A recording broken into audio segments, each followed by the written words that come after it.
అందరికీ నమస్కారం. Welcome to PMC Ayushman భవ ప్రత్యక్ష ప్రసారానికి స్వాగతం.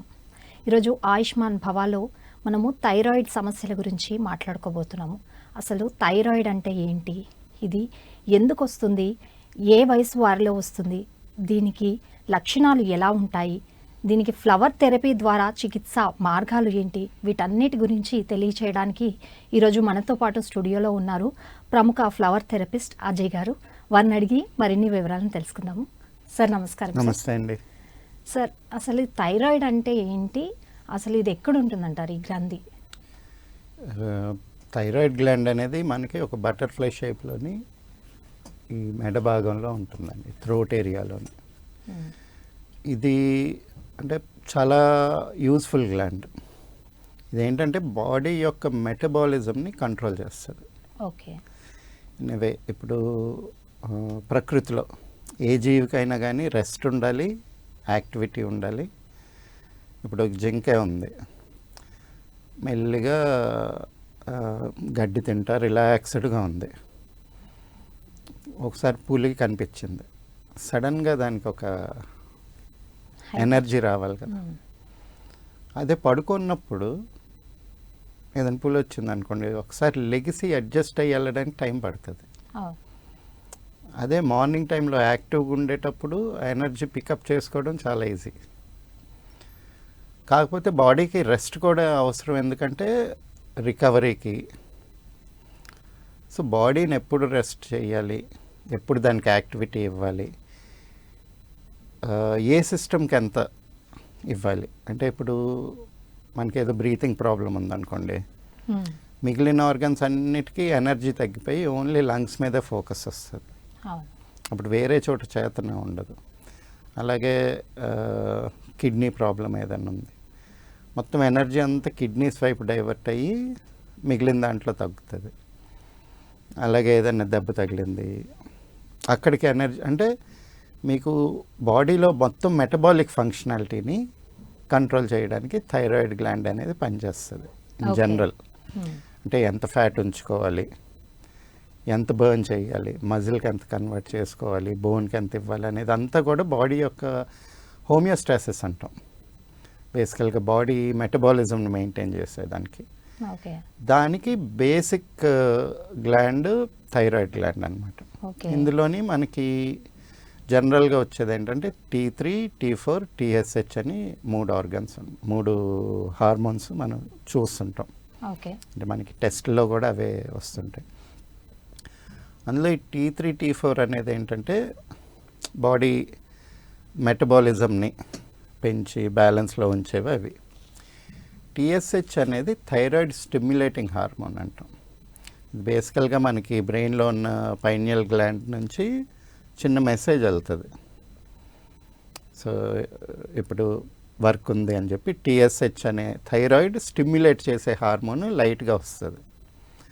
అది థైరాయిడ్ గ్లాండ్ దగ్గరికి రాగానే అది ఇంకాస్త థైరాయిడ్ స్టిమ్యులేటింగ్ హార్మోన్ని ప్రొడ్యూస్ చేసి థైరాయిడ్ గ్లాండ్కి ఇవ్వగానే అప్పుడు అది T3, T4 హార్మోన్స్ని ప్రొడ్యూస్ చేస్తుంది అనమాట, మనకి కావాల్సిన మోతాదుల్లో. సో ఇది బేసికల్గా ఇది. ఇందులో మనకి 2 రకాల ఇంబ్యాలెన్సెస్ వస్తాయి థైరాయిడ్. ఒకటి హైపర్ థైరాయిడిజం, అంటే T3 కానీ T4 కానీ ఎక్కువ అయిపోతుంది. సో బాడీ రిలాక్స్ అవ్వలేదు, ఎప్పుడు యాక్టివ్ మోడ్లోని, ఎప్పుడు హైపర్ యాక్టివ్గా, ఓవర్ యాక్టివ్గా ఉంటుంది. ఇంకొకటి హైపోథైరాయిడిజం ఇవాళ రేపు చాలా కామన్ అన్న ఫ్యాక్టర్ అనమాట. ఇందులో ఏంటంటే T3, T4 లెవెల్స్ మనకు నార్మల్గానే కనిపిస్తాయి, కానీ ఈ థైరాయిడ్ స్టిమ్యులేటింగ్ హార్మోన్ ఏదైతే ఉందో అది ఎక్కువ ప్రొడ్యూస్ అవుతుంటుంది. అంటే మనకి ప్రొడ్యూస్ అయ్యే T3, T4 సరిపోవట్లేదు అన్న దీంట్లోని థైరాయిడ్ స్టిమ్యులేటింగ్ హార్మోన్ ఎక్కువ వస్తుంది అనమాట. దీంతో ఏంటంటే బాడీ డల్గా అయిపోవడం, చలనం లేకపోవడం, మూమెంట్ లేకపోవడం, డల్నెస్ కాజ్ చేస్తుంది. హైపర్ యాక్టివిటీ చేస్తుంది. హైపోథైరాయిడిజం ఏమో యాక్టివిటీని తగ్గించి స్లగ్గిష్, డల్గా చేసేస్తుంటుంది. అయితే ఇది శరీరం పైన ఎటువంటి ప్రభావం చూపుతుంది అంటారు? అంటే ఈ హైపోథైరాయిడ్, హైపర్ థైరాయిడిజం అని రెండు చెప్పారు కదా సార్. సో మరి శరీరంపై ఎటువంటి ప్రభావం చూపుతుంది? అంటే మనకి హైపర్ థైరాయిడిజం వచ్చినప్పుడు ఏంటంటే బాగా ఎండుకుపోతారు, ఓకే, కళ్ళు గుడ్లు బయటకు వచ్చేసి ఎంత తిన్నా కూడా ఎనర్జీ మొత్తం అంతా ఎనర్జీ కింద కన్వర్ట్ అయిపోతుంటుంది.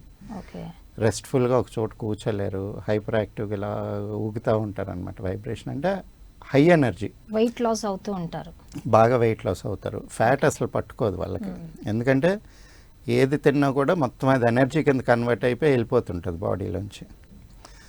సో దీంతో మీకు చాలా ప్రాబ్లమ్స్ వస్తుంటాయి. ఏంటంటే బోన్కి స్ట్రెంగ్త్ అందదు, ఏదన్నా సాలిడిఫై అవ్వాలి కదా, ఎస్, మజిల్ రాదు. మీరు ఎక్సర్సైజ్ చేయండి, ఏం చేయండి, మజిల్ బిల్డ్ అవ్వదు.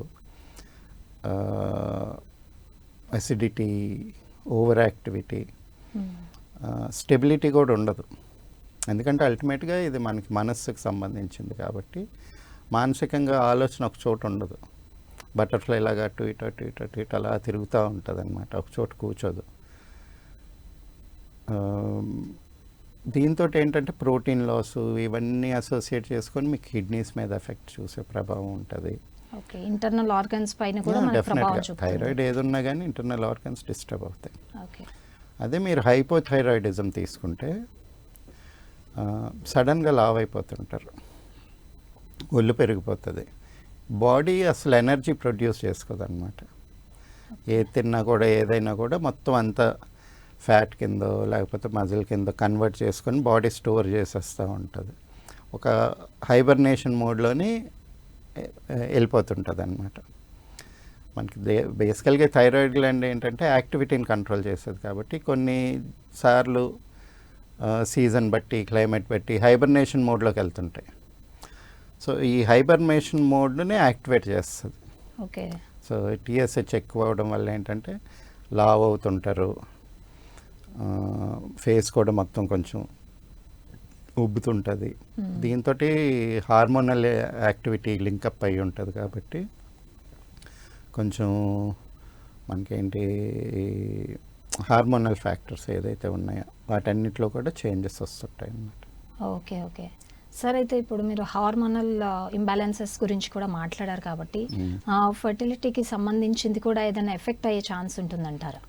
అంటే గర్భధారణ విషయంలో ఏదైనా ఎఫెక్ట్ ఉంటుందంటారా థైరాయిడ్ సంబంధించి? డెఫినెట్గా అండి. అంటే ఇప్పుడు థైరాయిడ్ ప్రాబ్లం ఉన్న వాళ్ళకి చాలాసార్లు అబార్షన్స్ అయిపోవడం, గర్భం నిలవకపోవడం ఇలాంటివన్నీ ఛాన్సెస్ ఉంటాయి. అందుకే మీరు ఐవీఎఫ్ ట్రీట్మెంట్స్ ఇచ్చేటప్పుడు కూడా థైరాయిడ్ లెవెల్స్ మానిటర్ చేసుకుంటూ ఉంటారు వాళ్ళు. సో ప్రెగ్నెన్సీ అప్పుడు కూడా ఎవరికైనా థైరాయిడ్ ప్రాబ్లం ఉంటే దాని మీద ఒక స్పెషల్ ఫోకస్ పెట్టుకొని ఆ ట్యాబ్లెట్స్ డోసేజ్ అంతా జాగ్రత్తగా ఇచ్చుకుంటా ఇస్తారు. థైరాయిడ్ ప్రాబ్లం ఉండడం వల్ల మీకు ఫస్ట్ కన్సెప్షన్ ప్రాబ్లం అవుతుంది, అంటే అక్కడ ఎగ్ ఫార్మ్ అవ్వడం, తర్వాత దాన్ని సస్టైన్ చేయడానికి కూడా యూట్రస్కి ఆ స్ట్రెంగ్త్ అది ఉండదు. సో ఈ రెండు ప్రాబ్లమ్స్ ఉంటాయి. అబార్షన్ ఛాన్సెస్ కూడా ఎక్కువ అవుతాయి థైరాయిడ్ వల్ల. తర్వాత లాస్ట్లో మీకు వచ్చే డెలివరీ అప్పుడు కూడా కొంచెం కాంప్లికేషన్స్ ఉంటాయి. చాలామంది థైరాయిడ్ ఈ సపోర్ట్తో వెళ్ళిన వాళ్ళకి చాలామందికి న్యాచురల్ డెలివరీ అవ్వదు. అంటే ఆ మూమెంట్ అదంతా ఇన్స్టిగేట్ చేయడానికి ఎనర్జీ కావాలి కదా. సో మెజారిటీ కేసెస్లోని మీకు సి సెక్షన్స్ అవుతుంటాయి. అంటే ఇవాళ రేపు థైరాయిడ్ ఉంటున్నా లేకపోయినా మెజారిటీ ఎలాగో సి సెక్షనే ప్రిఫర్ చేస్తున్నారు అనుకోండి. బట్ థైరాయిడ్ ఉన్నప్పుడు సి సెక్షన్ అయ్యే ఛాన్సెస్ ఎక్కువ ఉంటాయి. Okay sir. అయితే ఇప్పుడు ఒకవేళ ఇప్పుడు మనము బిఫోర్ అంటే ఫర్టిలిటీకి ముందు మాట్లాడాము, ఒకవేళ ఇదే థైరాయిడ్ ప్రాబ్లం ఆఫ్టర్ డెలివరీస్ అంటే పోస్ట్ డెలివరీ తర్వాత కూడా వచ్చే అవకాశం ఏదైనా ఉంటుందంటారు?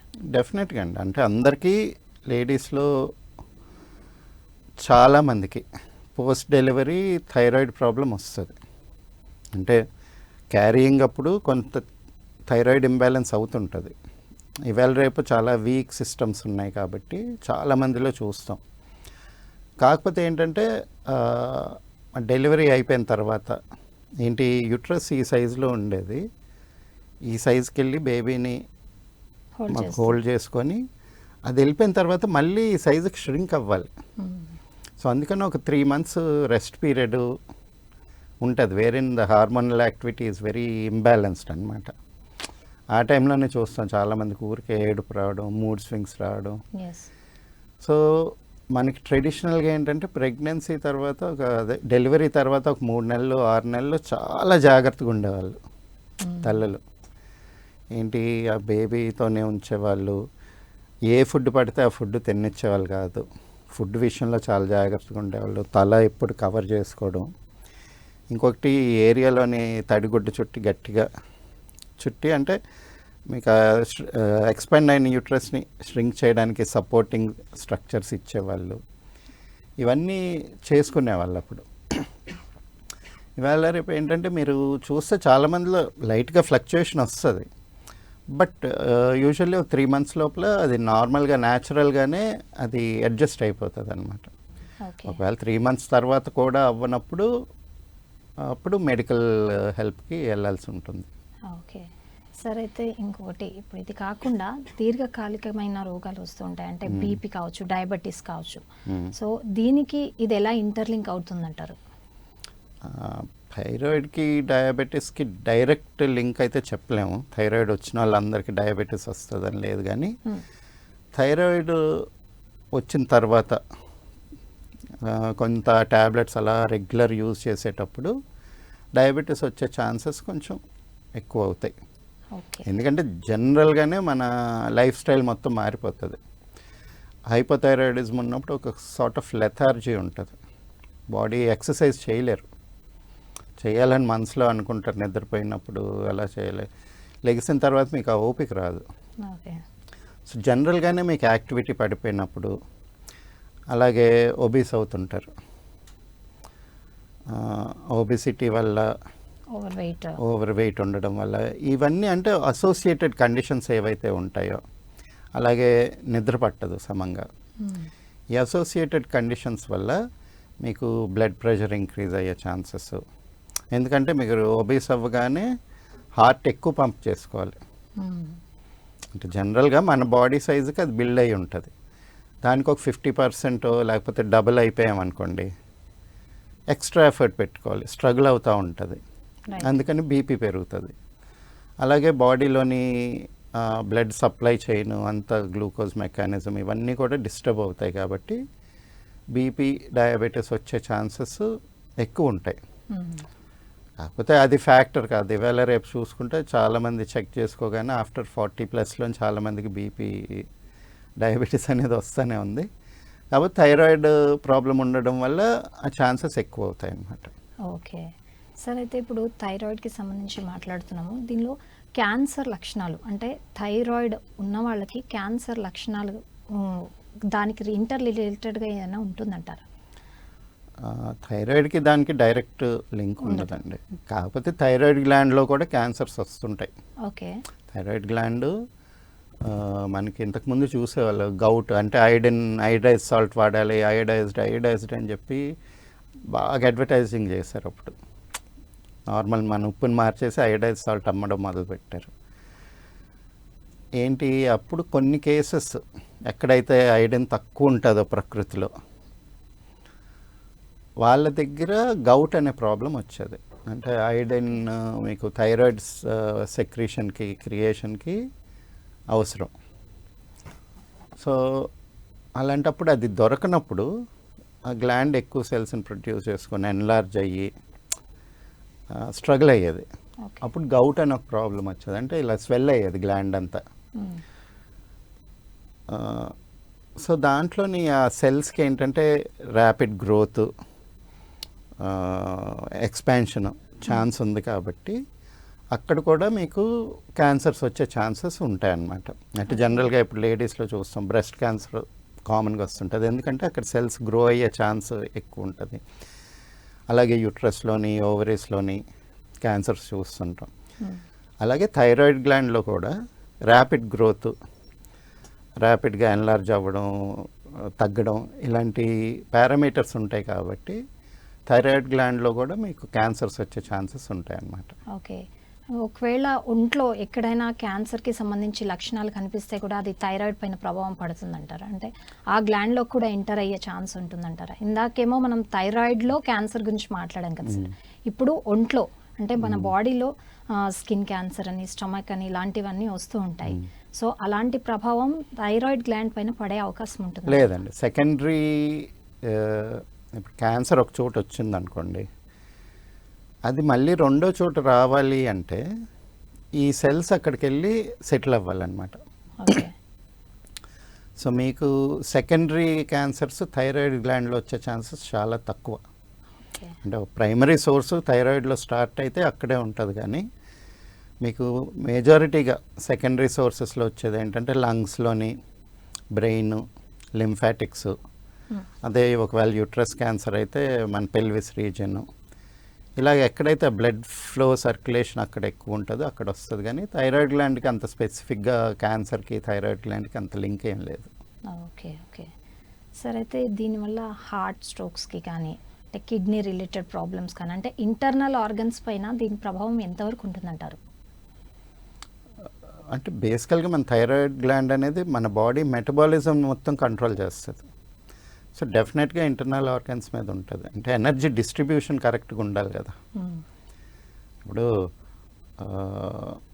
ఒబీస్ పర్సన్ ఉన్నాడు అనుకోండి, ఊరికే తిని కూర్చుంటున్నాడు, ఏం పని చేయట్లేదు అంటే డెఫినెట్గా ఇంటర్నల్ ఆర్గన్స్ మీద ఎఫెక్ట్ ఉంటుంది. మీ గ్యాస్ట్రిక్ సిస్టమ్ డిస్టర్బ్ అవుతుంది, బ్రీతింగ్ మెకానిజం అంటే ఆక్సిజనేషన్ డిస్టర్బ్ అవుతుంది, అలాగే మీ ఎనర్జీ డిస్ట్రిబ్యూషన్ సిస్టము, వీటన్నీ కూడా డిస్టర్బ్ అవుతాయి. థైరాయిడ్ గ్లాండ్ ఉన్నప్పుడు ఇంటర్నల్ ఆర్గన్స్ అన్నీ కూడా డిస్ఫంక్షన్ ఉంటుంది కొంచెం ఎంతో కొంత. ఓకే. ఓకే. సార్, మరి ఇప్పుడు ఎక్స్టర్నల్ అంటే ఫిజికల్గా ఎలాంటి డిసడ్వాంటేజెస్ ఉంటాయి అంటారు? అంటే ఏవైనా ఫిజికల్గా మనకు outer side of the body? ఫిజికల్గా అంటే అదే ఈ హైపోథైరాయిడిజం వల్ల లావ్ అవుతుంటారు, కదలిక అనేది తగ్గిపోతుంది, మోటివేషన్ తగ్గుతుంది. మీకు మెయిన్గా థైరాయిడ్ వచ్చినప్పుడు ఏంటంటే అంటే మెటబాలిజం స్లో అయిపోతుంది కాబట్టి ఫుడ్ ఎనర్జీ కింద కన్వర్ట్ అవ్వదు. ఓకే. సో ఎనర్జీ కింద కన్వర్ట్ అవ్వనప్పుడు అది ఎక్కడో చోట స్టోర్ చేసుకుంటూ ఉంటుంది. నాట్ ఓన్లీ దట్, ఇది మీ వాటర్ బ్యాలెన్స్ని కూడా మాడ్యులేట్ చేస్తుంది, అంటే డిస్టర్బ్ చేస్తుంది. సో మనకు ఉండేది ఏంటి, బాడీలో 70% వాటరే కదా. కానీ థైరాయిడ్ ప్రాబ్లం వచ్చినప్పుడు ఈ ఫ్యాట్ మాలిక్యూల్స్ వాటర్ని ఎక్కువ అబ్జర్వ్ చేసుకుంటాయి. అందుకే థైరాయిడ్ ప్రాబ్లం ఉన్న వాళ్ళకి సడన్గా రాత్రి పడుకొని పొద్దున్నే లేవగానే వెయిట్ ఇంక్రీజ్ అవుతారు, 3 kilos అలాగా అప్పుడప్పుడు. మళ్ళీ అలాగే సడన్గా 2 kilos 3 kilos తగ్గిపోతుంటారు. Okay. So water cycle imbalance అవుతుంది.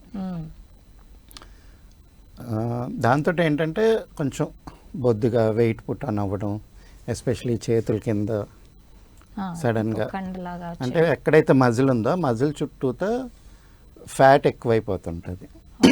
అలాగే వాటర్ కూడా హోల్డ్ అయ్యి మొత్తం బాడీ లూజ్ అవుతుంటుంది అనమాట. మనకేంటంటే తిన్న ఆహారం రసంలోకి వెళ్ళి, రక్తంలోకి వెళ్ళి, మజిల్కి వెళ్ళి, అక్కడి నుంచి ఫ్యాట్కి వెళ్ళి, అక్కడి నుంచి బోన్కి వెళ్తుంది. అంటే ఫ్యాట్, బోన్, మజిల్ ఒక ట్రయాంగిల్. ఎనర్జీ ఎలా ట్రాన్స్ఫర్ అవ్వాలనేది. ఈ థైరాయిడ్ వల్ల ఏంటంటే అది ఎనర్జీ కింద కన్వర్ట్ అవ్వట్లేదు కాబట్టి మజిల్ అంతా కూడా మాస్ వదిలేసి ఆ ఫ్యాట్ కింద కన్వర్ట్ అయిపోతుంది.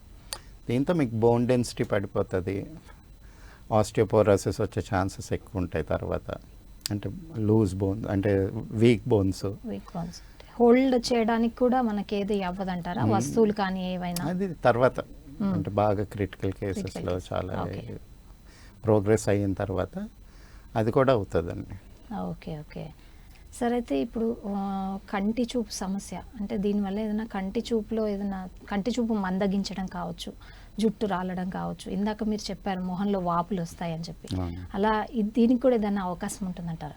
కంటి చూపు అనగానే జనరల్గా అంటే హెయిర్ లాస్ అయితే ఉంటుందండి థైరాయిడ్ ప్రాబ్లం తోటి.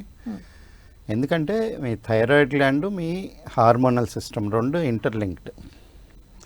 సో మన ఈ మెటబాలిజము హార్మోన్స్ని కంట్రోల్ చేస్తుంది, టెస్టెస్ట్రాన్, ఈస్ట్రోజన్. అలాగే ఈస్ట్రోజన్, టెస్టెస్ట్రాన్ మన థైరాయిడ్ని కూడా కంట్రోల్ చేస్తుంది.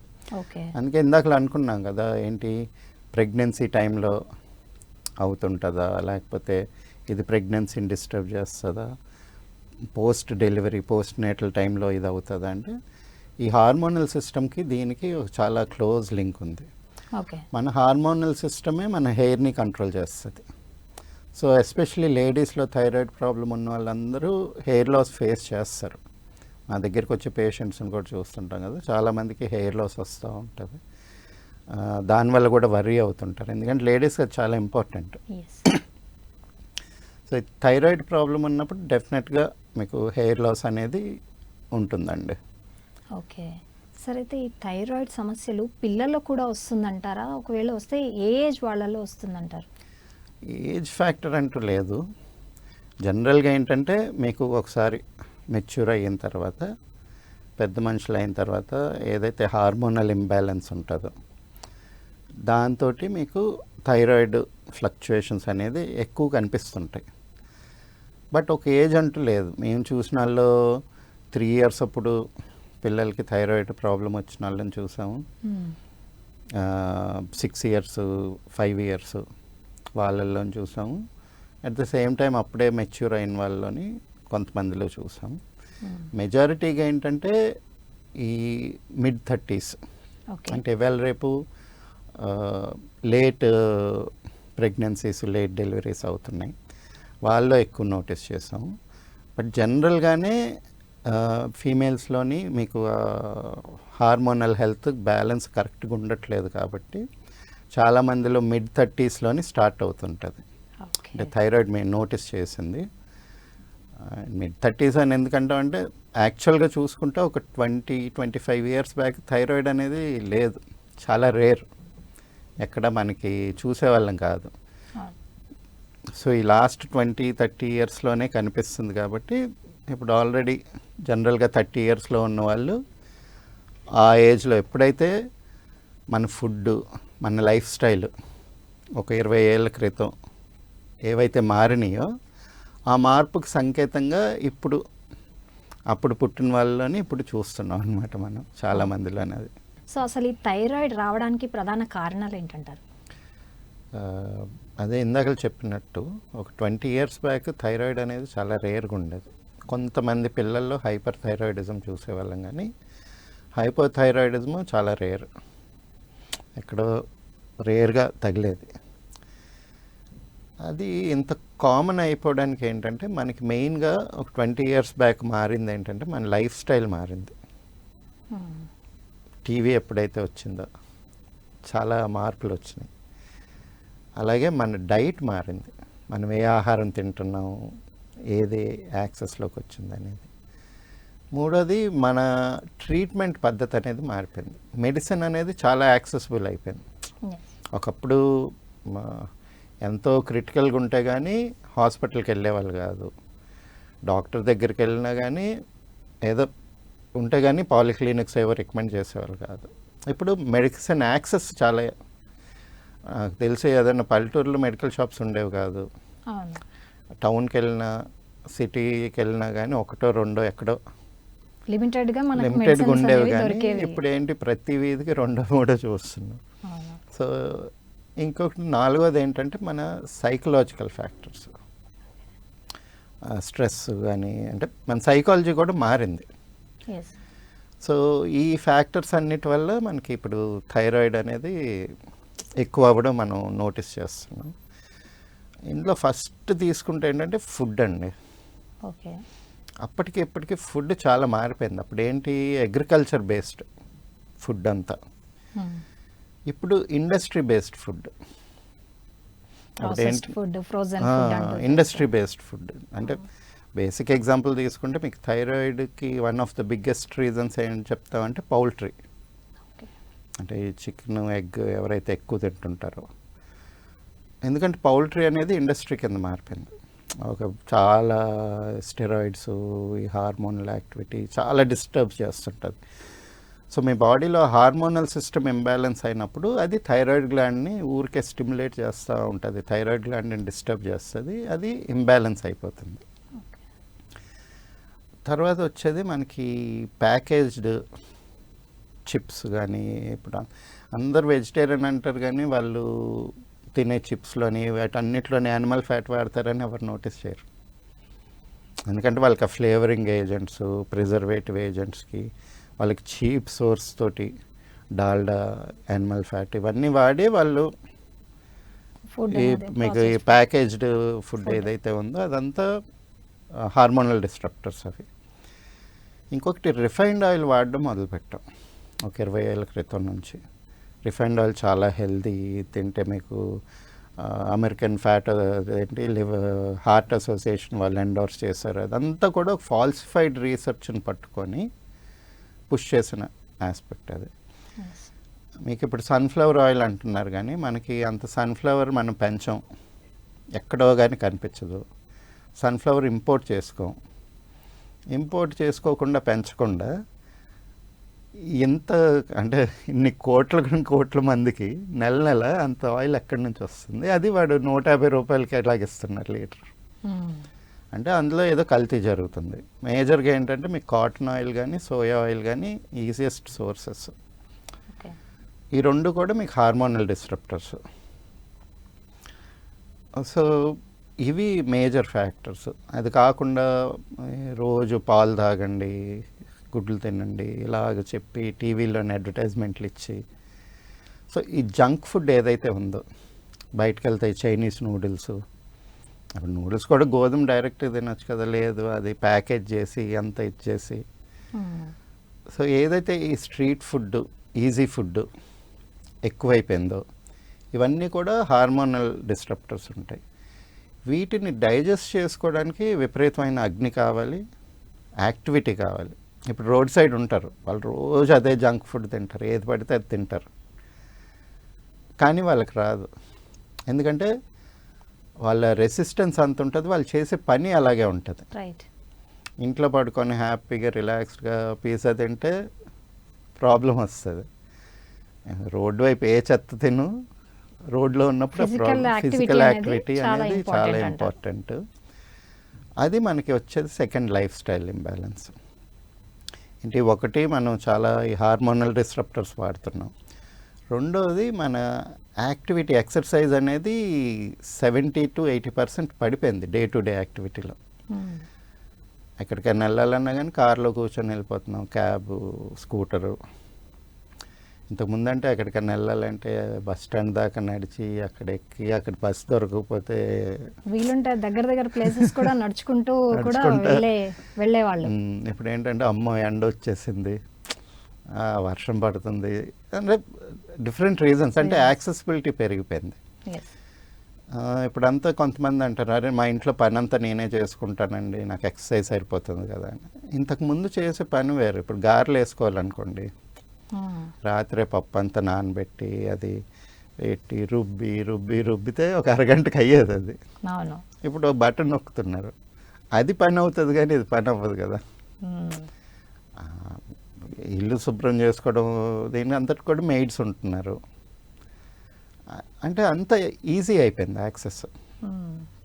ఎస్పెషల్లీ లేడీస్లోని కింద కూర్చోవడం, లెగవడం అనేది తగ్గిపోయింది. అంటే మీకు ఏదైతే యూట్రస్ ఏరియా ఉంటుందో అబ్డామన్, బెల్లీ రీజన్లో యాక్టివిటీ తగ్గిపోయింది లేడీస్లో.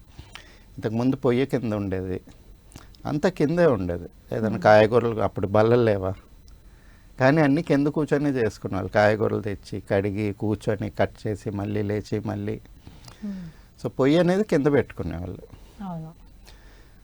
డైనింగ్ టేబుల్ కూడా కింద పేటేసుకొని తినేవాళ్ళు. పొద్దున్నే లెగిసి కల్లాపు జల్లి ముగ్గులేసి ఇదంతా చేసేవాళ్ళు. ఇప్పుడు అది లేదు. రెండు అంటే ఎక్సర్సైజ్ అనేది, యాక్టివిటీ అనేది విపరీతంగా పడిపోయింది. రెండోది ఏంటంటే ఈ స్క్రీన్లు వచ్చేసరికి మనకి థైరాయిడ్ స్టిమ్యులేటింగ్ హార్మోన్ అనేది మన పైనియల్ గ్లాండ్ ఫస్ట్ మెసేజ్ పంపిస్తుంది, టీఎస్హెచ్ కావాలి అనేది. అదేంటి, మన డే నైట్ బ్యాలెన్సింగ్. అంటే చీకటి పడగానే అది పర్సీవ్ చేసుకొని మెలటోనిన్ ప్రొడ్యూస్ చేసి బ్రెయిన్కి ఒక మెసేజ్ పంపిస్తుంది, స్లీపింగ్ టైము, రిలాక్స్ అవ్వు, బాడీలో మెటబాలిజం అంతా స్లో చేసి రిపేర్ మోడ్లోకి వెళ్ళిపోవాలని చెప్పి మెసేజ్ పంపిస్తుంది. అప్పుడు నిద్రపోవాలి. పొద్దున్నే పిట్టలు వేసే టైం ఉంటుంది కదా, అంటే సూర్యోదయం కన్నా ముందే అది పర్సీవ్ చేసుకుంటుంది అనమాట. స్లోగా యాక్టివిటీ ఇంక్రీజ్ చేస్తుంది. సో బాడీ లెగిసి చలాకీగా వెళ్ళి పని చేసుకొని ఫుడ్ అంతా చూసుకొని అంతా చేసుకొని మళ్ళీ మధ్యాహ్నం టైంలోని కొంచెం డల్ చేస్తుంది. ఓకే. మళ్ళీ బాడీ కొంచెం రికవరీ మోడ్లోకి రిపేర్ మోడ్లోకి వెళ్తుంది. అంటే పవర్ న్యాప్ ఉంటుంది అప్పుడు హాఫ్ అన్ అవర్ అలాగ రిలాక్స్ అవ్వడం. సో దీన్ని డిస్టర్బ్ చేస్తున్నాం మనం. ఫస్ట్ ఏంటంటే ఎక్కువ మొబైల్ స్క్రీన్స్ చూడడం, లేకపోతే టెలివిజన్ ఎక్కువ చూడడం, రాత్రులు 8 తర్వాత 9 తర్వాత బ్రైట్ లైట్ ఇంకా మనకి వస్తూనే ఉంటుంది. సో ఇన్ని ఫ్యాక్టర్స్ ఏంటంటే మన బాడీలో నా మెటబాలిక్ స్ట్రక్చర్ని డిస్టర్బ్ చేస్తుంది. బాడీ గెట్స్ కన్ఫ్యూజ్డ్, ఎప్పుడు పడుకోవాలి ఎప్పుడు లెగవాలి. ఓకే. ఒకవేళ బాడీలో కూడా పడుకోవాలని ఉన్నా సరే, మెసేజ్ వచ్చినా సరే దాన్ని ఇగ్నోర్ చేసి అరే లేదు లేట్ నైట్ సెకండ్ షోకి వెళ్తాం ఫ్రెండ్స్ అందరూ. అంటే ఎస్పెషలీ సిటీలో మీరు చూస్తే చాలామంది రాత్రి 11:30 12 దాకా తిరుగుతూనే ఉంటారు, ఎస్పెషల్లీ యూత్. అండ్ ఫుడ్ కూడా అదే టైంలో ఎక్కువ తింటూ ఉంటారు. ఒకవేళ వాళ్ళు ఇంట్లో ఉన్నా సరే ఎవరో ఒకరు మెసేజ్లు చేయడం, అరే మేము ఎక్కడున్నాం ఇది చేస్తున్నాం. సో ఆ సిస్టమ్ అంతా మారిపోయింది. People are not having fun during the day, అంతా నైట్ టైం అయిపోయింది. సో మీరు అంత బ్రైట్ లైట్స్లోని అంత దీంట్లోని రాత్రి 12కి బాడీని రిలాక్స్ చేస్తే అది పడుకునేసరికి 3 అవుతుంది. 3 నుంచి 8 దాకా వేసుకుంటే 8 కల్లా మీకు మొత్తం ఇదైపోతుంది, మార్నింగ్ అయిపోతుంది. సో ఇది డిస్టర్బ్ చేస్తుంది మేజర్గా. రైట్. ఇంకొకటి ఏంటంటే ఈ లైట్ అంటే మన వాళ్ళు ఇంతకుముందు వాడుకునేటట్టు ఇప్పుడు అంటే ఎస్పెషలీ లేడీస్లో చూసుకోండి, పాపెట్టు తీయట్లేదు, నూనె పెట్టుకోవట్లేదు ఎవరు, బొట్టు అనేది కరెక్ట్గా ఎంతమంది కుంకుమ పెట్టుకునేవాళ్ళు, జెంట్స్ లేడీస్ ఎవరు పెట్టట్లేదు. ఇవన్నీ కూడా ఏంటంటే మన పైనియల్ గ్లాండ్ని, మన బ్రెయిన్ ఫంక్షనాలిటీ అంటే మనకి యూనివర్స్ నుంచి సోలార్ యాక్టివిటీ నుంచి వచ్చే ఎనర్జీస్ని అది రెగ్యులేట్ చేసేది. ఓకే. అదంతా ఒక రీజన్ ఉండేది, అది ఇప్పుడు మారిపోయింది. సో ఇలాగ ఎన్ని డిస్రప్టర్స్ ఉన్నప్పుడు మనం ఏం చేయాలంటే దాన్ని కాంపన్సేట్ చేసుకునేటట్టు కంపల్సరీగా ఒక ఫిజికల్ యాక్టివిటీ, ఒక ఎక్సర్సైజ్, ఒక బర్నింగ్ మెకానిజం అనేది ఉండాలి. అందుకే మీరు చూడండి ఎవరు యాథ్లీట్స్లోని కానీ యూజువల్గా బాగా కరెక్ట్గా ఎక్సర్సైజ్ చేసే వాళ్ళు ఎవరిలోని మీకు థైరాయిడ్ అనేది కనిపించదు. సరే, అయితే ఇప్పుడు థైరాయిడ్ ఉన్న వాళ్ళు వ్యాయామం చేయొచ్చు అంటారా? చెయ్యాలి. రాకుండా చేయొచ్చు, అండ్ వచ్చిన వాళ్ళు కూడా చేయొచ్చు వచ్చిన అంటారా? వాళ్ళు కూడా కరెక్ట్గా మోటివేషన్ తెచ్చుకొని చేస్తే థైరాయిడ్ అనేది తగ్గిపోతుంది, నార్మల్ అయిపోతుంది.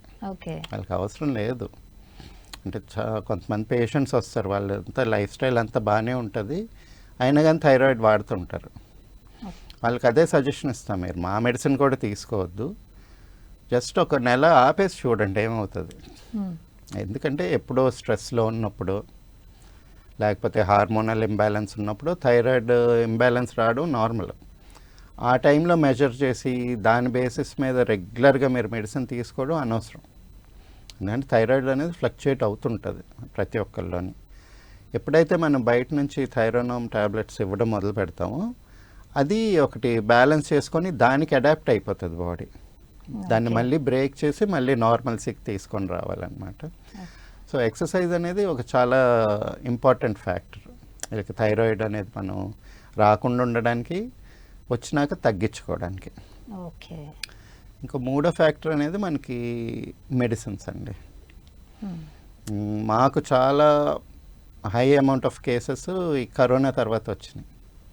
కరోనా వల్ల వ్యాక్సినేషన్ వల్ల ఇంబ్యాలెన్సెస్ రావడం, అలాగే ఈ కరోనా మెడికేషన్ తీసుకొని ఆ టైంలో స్ట్రగుల్ అయ్యి, అండ్ ఆల్సో చాలామంది ఇంట్లో ఉండిపోవడం వల్ల ఒబీస్ అయ్యి, అంటే కొంత యాక్టివిటీ లేదు కదా, డల్ అయిపోయింది.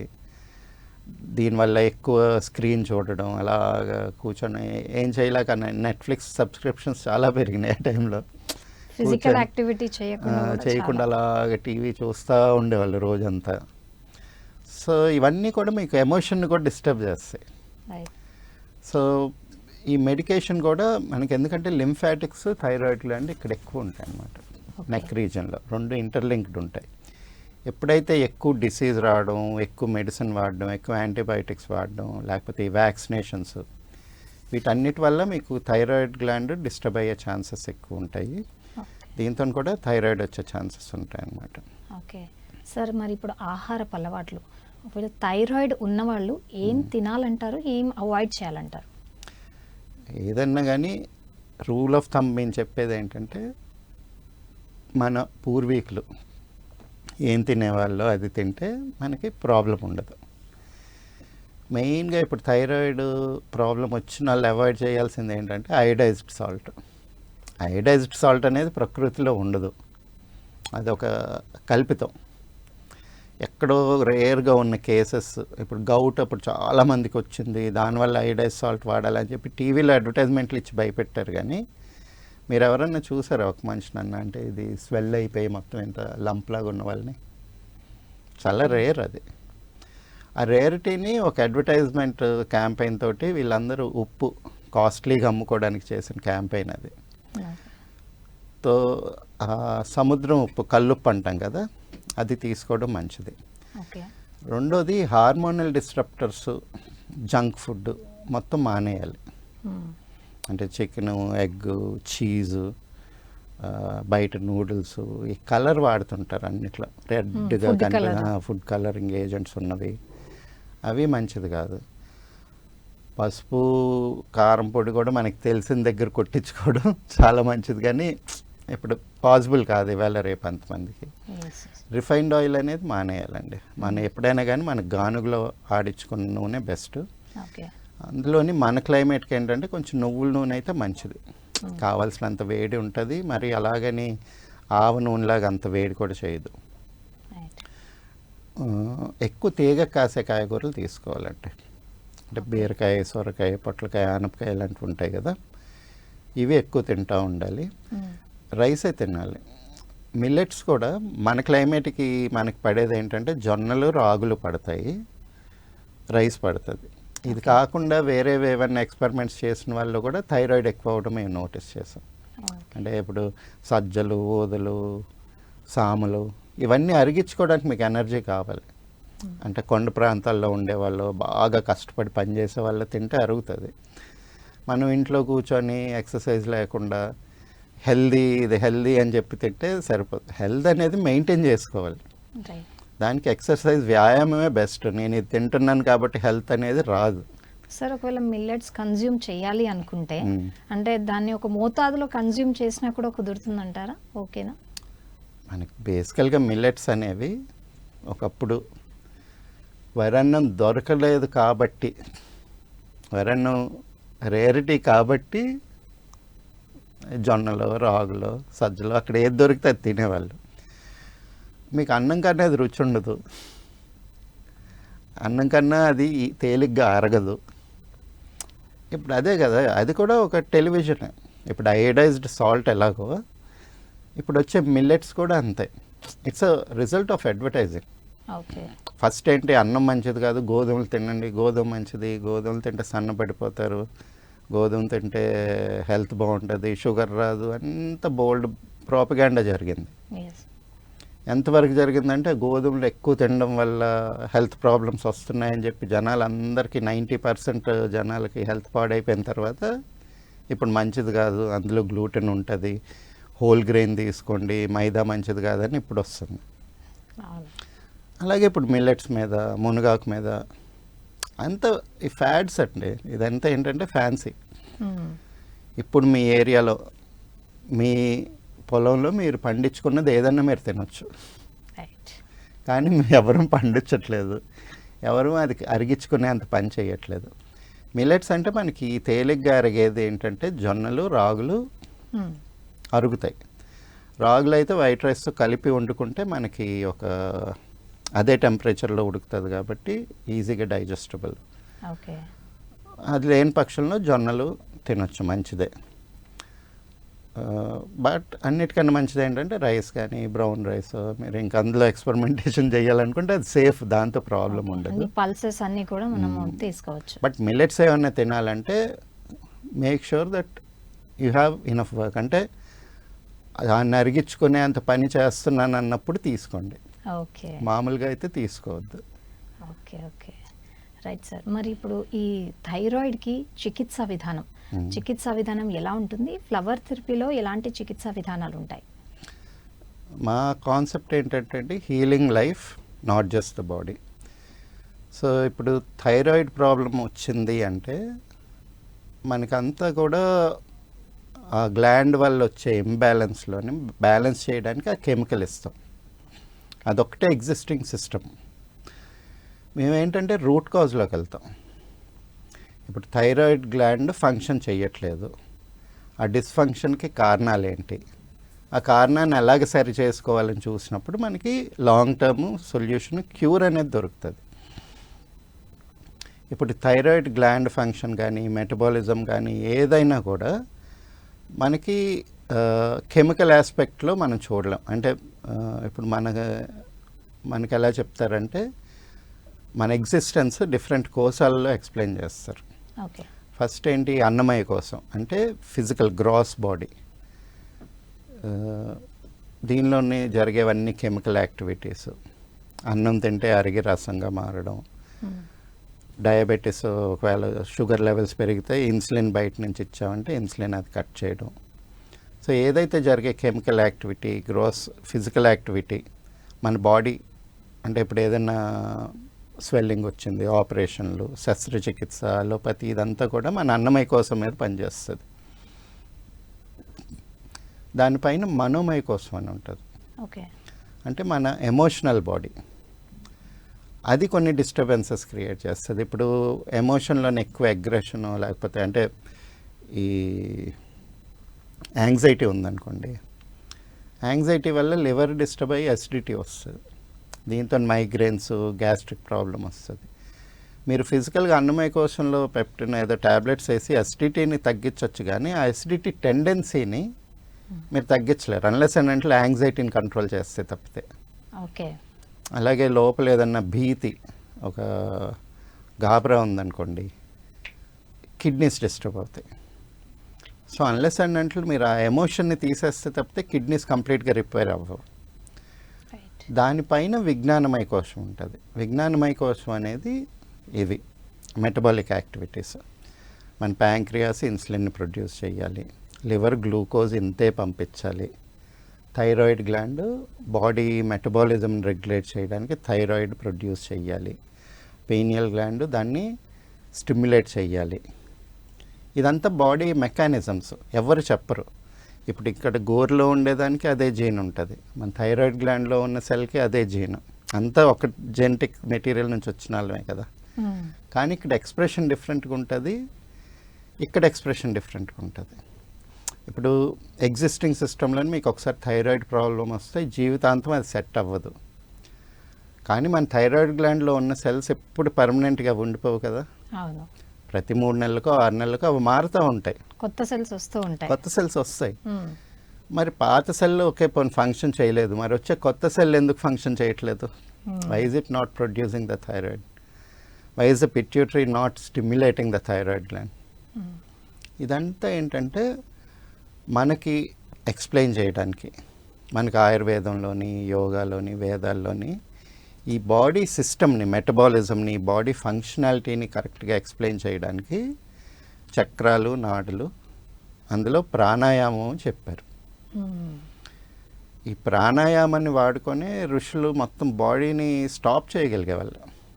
వాళ్ళకి ఏంటి, ఆకలి వేయకూడదు, నేను ఇలా తపస్సు చేయాలంటే ఒక 2-3 సంవత్సరాలు తినకుండా ఉండగలిగేవాళ్ళు. మనం చాలా ఎగ్జాంపుల్స్ చూస్తాం. అలాగే ఊపిరి, రోజులో ఒక్కసారే నేను గాలి తీసుకొని మూలబంధన చేసి నిలుపుకోగలిగేవాళ్ళు. అలాగే హిమాలయాల్లో మనం చూస్తుంటాం, చలియకుండా అలాగా బట్టలు లేకుండా కూర్చుంటారు అలాగా. అదేంటి, బాడీ ఫంక్షనాలిటీని నేను ఆ లెవెల్ దాకా మన ప్రాణంతో మనం మెయింటైన్ చేసుకోగలం అనేది. అంటే ఇప్పుడు సైంటిఫిక్గా ఏంటి, మనం బాడీని కొన్ని ఫ్రీజ్ చేసేస్తే అలా మెటాస్టాసిస్లో ఉంటుంది, ఎన్ని రోజులన్నా తర్వాత రివైవ్ చేయొచ్చు అని కొన్ని సెల్స్ని వాటిని చేస్తున్నాం. అదే వితౌట్ దిస్ ఎక్స్టర్నల్ కెమికల్స్ వాళ్ళు చేయగలిగారు. కాకపోతే మనం అంత లెవెల్లో ప్రాణాయామం వాడుకోకపోయినా బేసిక్ ప్రాణాయామం ఏదైతే ఉందో, బాడీలోని ఎనర్జీ ఫ్లో ఏదైతే కరెక్ట్గా అవ్వట్లేదో దాన్ని రెక్టిఫై చేస్తే మనం థైరాయిడ్ గ్లాండ్ని మళ్ళీ రివైవ్ చేయొచ్చు. ఓకే. సో బేసికల్గా మనకి థైరాయిడ్ గ్లాండ్ ఇంబ్యాలెన్స్ అనేది మన విశుద్ధి చక్రం ఇంబ్యాలెన్స్. విశుద్ధి చక్రం సమంగా లేనప్పుడు థైరాయిడ్ ప్రాబ్లమ్స్ వస్తాయి. ఓకే. సో విశుద్ధి అంటే విశేషంగా శుద్ధి చేసేది అనేది, అంటే బాడీలో డీటాక్స్ చేయడానికి కానీ. అందుకే మీకు థైరాయిడ్ వచ్చిన వాళ్ళకి చూడండి బాడీలో టాక్సిన్స్ ఎక్కువ లోడ్ అయిపోతుంటాయి. ఏదైతే ఇందాక మాట్లాడుకున్నాం కూడా ఎనర్జీ అంతా ఫ్యాట్ కింద మారి టాక్సిన్స్ అన్నిటిని ఫ్యాట్ అబ్జర్వ్ చేసేసుకుంటుంది, బయటకు వదలదు. వీళ్ళకి స్వెట్టింగ్ కూడా ఫ్రీగా అవ్వదు, వాటర్ ఇంబ్యాలెన్స్ కూడా వస్తుంది. రెండోది విశుద్ధిలో నుండేది ఏంటంటే మన స్పేస్ ఎలిమెంట్. సో బాడీకి ఏ స్పేస్లో ఉండాలి అనేది ఒక, అంటే నా జీన్ బట్టి నా బాడీ ఒక షేప్ ఒక స్పేస్ ఆక్యుపై చేయాలి, అది గతి తప్పుతుంది. హైపర్ థైరాయిడిజం అనుకోండి ఆ స్పేస్ తక్కువ అయిపోతుంది. హైపోథైరాయిడిజం అనుకోండి స్పేస్ ఎక్కువ అయిపోతుంది. నేను ఆక్యుపై చేయాల్సిన, అంటే నేచర్లో నా ఇంటెండెడ్ స్పేస్ కన్నా నేను ఎక్కువ స్పేస్ ఆక్యుపై చేసుకుంటున్నాను. సో ఆ స్పేస్ ఎలిమెంట్ అనేది ఇంబ్యాలెన్స్ అవుతుంది. ఇందులో తత్వం మనస్సు, అంటే మన మనస్సు అనేది ఆలోచన అనేది మన విశుద్ధి చక్రంలో ఉంటుంది, బ్రెయిన్లోనో ఆజ్ఞా చక్రంలో ఉండదు. అక్కడ చిత్తం ఉంటుంది, అహంకారం ఉంటుంది, మాడ్యులేషన్ ఉంటుంది. కానీ ఇప్పుడు నెక్స్ట్ 5 minutesలో మీరు ఏం ఆలోచిస్తారో మీరు చెప్పగలరా? ఇంపాసిబుల్. ఆలోచన అనేది ఆకాశంలో ఉంటుంది. అందుకే బ్రిలియంట్గా సైంటిస్టులందరికీ ఏదో ఆలోచన అక్కడి నుంచి ఇన్స్పిరేషన్ వస్తుంది, దానికి ఒక రీజన్ రైమ్ ఉండదు. ఎందుకంటే స్పేస్ ఆకాశం అనేది ఇన్ఫైనైట్, మన మనసుకు కూడా స్పేస్కి లింక్ అయ్యింది కాబట్టి ఇన్ఫైనైట్. ఏ ఆలోచన అన్నా రావచ్చు, ఏ డైరెక్షన్లోనన్నా రావచ్చు. కానీ ఇన్ఫినిటీని కంట్రోల్ చేయగలిగేది ఒక్కటే ఏంటంటే వలయం. ఇప్పుడు పెద్ద సముద్రంలో పడవెళ్తుంది అనుకోండి, అది ఏ డైరెక్షన్లోనే వెళ్ళొచ్చు, కానీ ఒక వలయంలో చిక్కుకుంటే అక్కడే ఉంటుంది. అక్కడ ఇన్ఫినిటీ అనే దానికి కాన్సెప్టే లూజ్ అవుతాం అన్నమాట. సో ఈ థైరాయిడ్ ప్రాబ్లం వచ్చినప్పుడు ఆ వలయం ఫార్మ్ అవుతుంది, మీ స్పేస్ని తగ్గించేసి మీ మనసుని రెస్ట్రిక్ట్ చేస్తుంది. అందుకే థైరాయిడ్ ప్రాబ్లం వచ్చిన వాళ్ళందరికీ, ఇప్పుడు హైపర్ థైరాయిడిజం అనుకోండి ఒక ఆలోచన మీద ఉండదు, జంప్ అవుతూ ఉంటుంది, ఫ్లీటింగ్ అనమాట, ఒక చోట నిలకడ అనేది రాదు. కానీ హైపోథైరాయిడిజం వచ్చిన వాళ్ళకి వలయం ఫార్మ్ అవుతుంది, అంటే అదే థాట్ రిపీట్ అవుతూ ఉంటుంది, వేరే థాట్లోకి వెళ్ళనివ్వదు అనమాట. రిపీటెడ్ థాట్స్ వస్తుంటాయి. దీంతో నిద్ర పట్టనివ్వదు వాళ్ళకి, నిద్ర బాగా డిస్టర్బ్ అవుతుంది. At the same time processing, energy ఇవన్నీ కూడా మీ విశుద్ధి చక్రానికి సంబంధించింది. మన మెడిసిన్ ఏంటంటే విశుద్ధి చక్రం మీద పనిచేస్తుంది కాబట్టి థైరాయిడ్కి మనం లాంగ్ టర్మ్ క్యూర్ ఇవ్వగలుగుతున్నాం. Okay. Thank you so much sir, thank you. And మీరు థైరాయిడ్ గురించి, అంటే అది ఎందుకు వస్తుంది, ఎన్ని రకాలుగా ఉంటుంది, దాని లక్షణాలు ఎలా ఉంటాయి, అండ్ దీనిలో ఫ్లవర్ థెరపీ ద్వారా దీనికి చికిత్సా విధానం ఎలా ఉంటుంది, వీటన్నిటి గురించి చాలా చక్కగా తెలియజేశారు. Thank you so much sir. So చూసారు కదండి, ఇది వాళ్ళ కార్యక్రమం. మరో కార్యక్రమంలో మళ్ళీ కలుద్దాం. అంతవరకు నమస్కారం.